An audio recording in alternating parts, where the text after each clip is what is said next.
I was so excited when my manager, Mark, invited me on a cruise.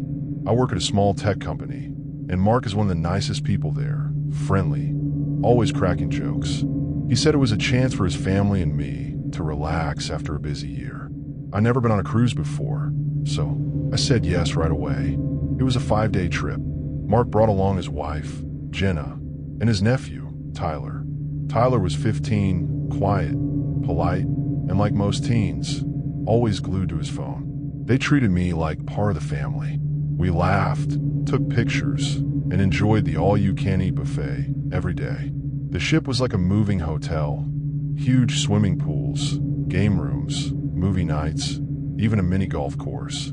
For the first 2 days, everything was perfect, until the third night. That night, I went to bed a little after midnight. I had my own small room on the lower deck, a few doors down from Mark's suite. I was so full from dinner and tired from walking all day that I fell asleep fast. But around 2 a.m., someone knocked hard on my door. I jumped out of bed, still half asleep. When I opened it, I saw Mark. He looked pale, his forehead shiny with sweat. "Have you seen Tyler?" he asked quickly. "He hasn't come back since dinner." My heart sank. "No," I said. "I thought he was with you guys." Mark looked really scared now. "We figured he might have been hanging out with you, or maybe some kids from the game room, but he's not answering his phone, and he's not in any of the common areas." Something didn't feel right. Mark and I got dressed and went straight to the front desk. Jenna was already there, talking to the crew. The ship's staff took it seriously. Within minutes, a voice came over the speaker asking everyone to report if they had seen Tyler. We searched everywhere, every hallway, every lounge. No sign of him. His phone, left in their suite. By 3:30 a.m., the crew decided to check the closed-off parts of the ship, the staff-only areas, extra storage rooms, places passengers weren't allowed to go. The ship was huge, and many doors were locked, but the security team helped us search. I was paired with a crew member named Rico, a big guy who didn't smile much. We started checking one of the lower storage areas near the engine room. It was dark, quiet, and a little too cold. The kind of place you don't want to be alone in. We opened one door after another.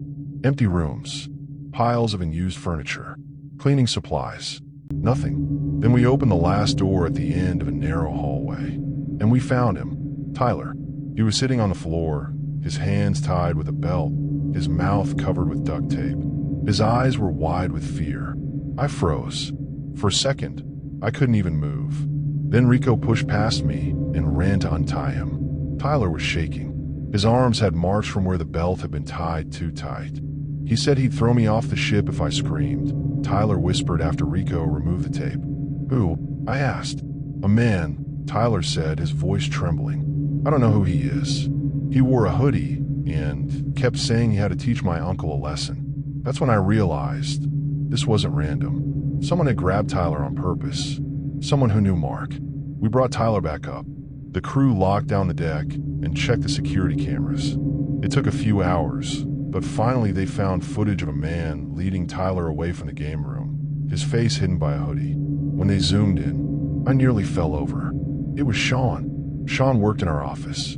Not closely with me, but I knew him. Quiet, awkward, always kept to himself. I remembered he had come on the cruise, too. Mark had invited a few co-workers to fill out a group booking discount. I even sat next to him at dinner once. I never imagined he could do something like this. Security found Sean in his room. He didn't run. He didn't fight. He just sat there staring at the floor like he didn't care anymore. Later, we learned he had some deep grudge against Mark. Something about a missed promotion, some office rumor that Mark had said bad things about him.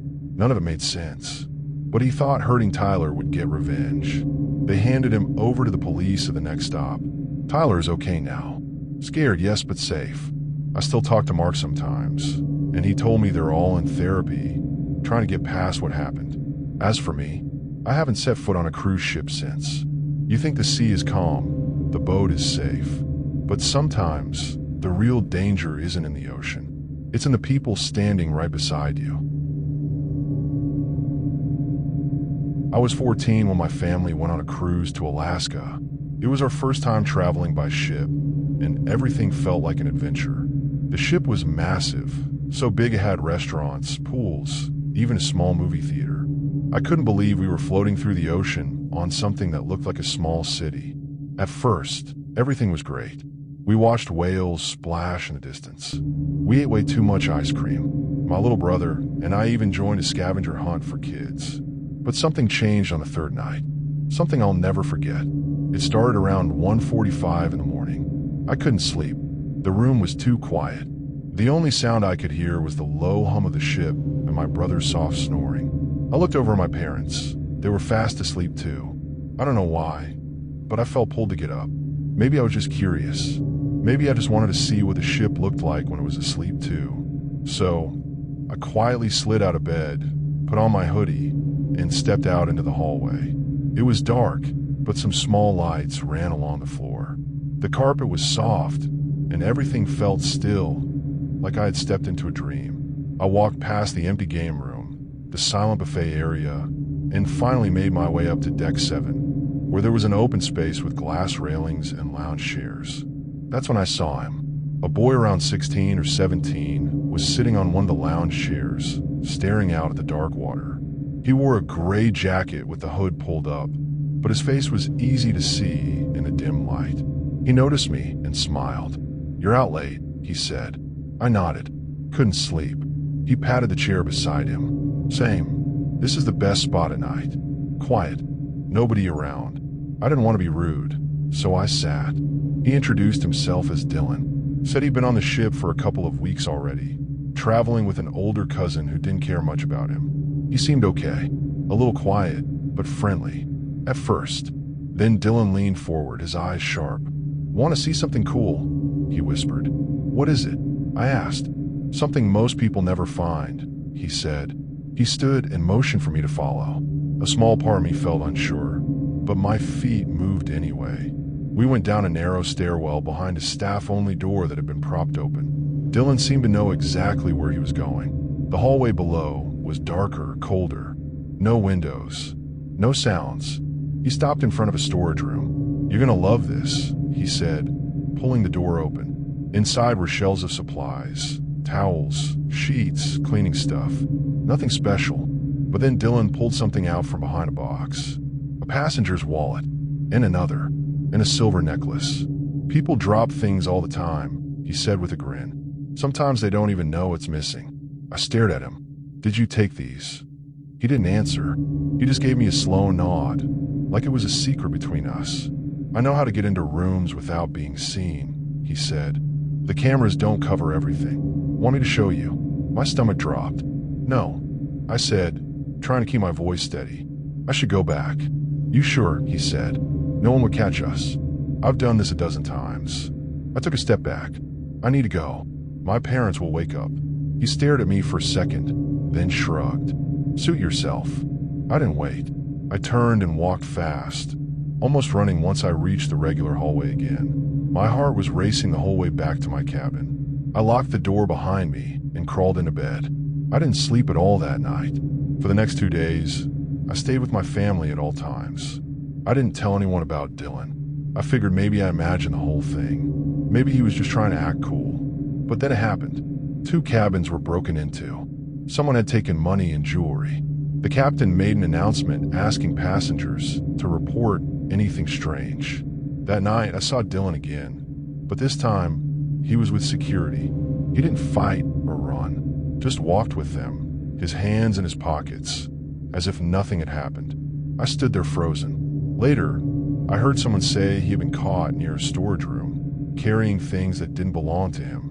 He was going to be handed over to the police at the next port. That could have been me, I thought. I could have followed him deeper. I could have said yes, but I didn't. After that, the ship didn't feel fun anymore.